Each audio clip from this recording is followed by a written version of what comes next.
So the haze from the new year hangover is starting to clear, and it's time to look to the gaming year ahead. I think it's safe to say that the vast majority of joysticks are waggling over Resident Evil 5 out in just a few short months. It passed the 10 million video viewpoint on game trailers way back in October of last year, and it's not difficult to see why. Bored with Spain and America, the Resident Evil team have moved things over to Africa and brought back series favourite Chris Redfield for kicks.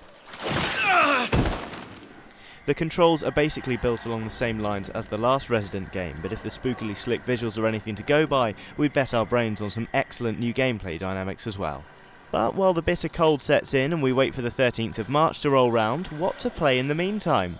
Well, put on your best shuffling shoes and practice your undead moan, because it's time for a top survival horror rundown.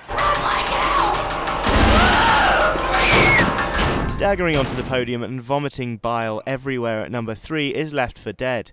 Boasting one of the coolest opening cinematics ever and some brilliant character modelling, Left 4 Dead has fast become a firm favourite in the Game On office.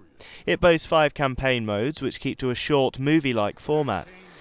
But while you can play through all the missions on offer relatively quickly, the real gameplay value comes in the fantastic 4-player co-op mode.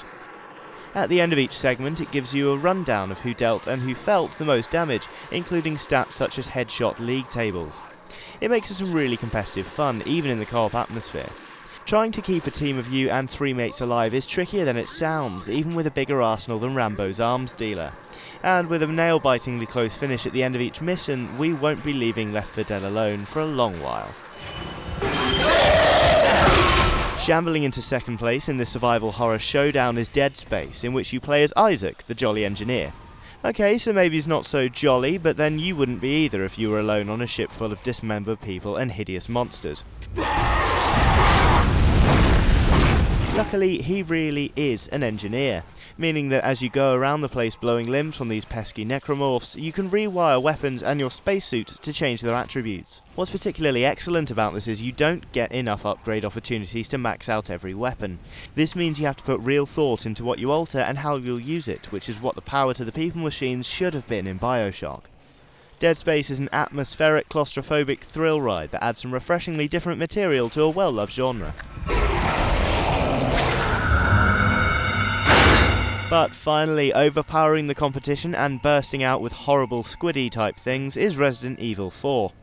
Granted, it's a bit of an oldie now, but there really is no better title to play while you wait for its bigger brother to come to town. Oozing with atmosphere and lots of other horrible substances, it's strategy survival horror at its finest. You play as pretty boy Leon, who's fresh out of Raccoon City and looking to get his hands on a pretty young blonde. Well, sort of. The president's daughter has been kidnapped and you've got to get her back from the clutches of an evil Hispanic cult. I'm under the president's order to rescue you. What? My father? Naturally, this being Resident Evil, things are a lot more, well, evil than meets the eye, and you soon find yourself pumping shotguns and lobbing grenades like nobody's business. It's tense, it's bloody, and it'll teach you how to threaten people in Spanish. Lovely.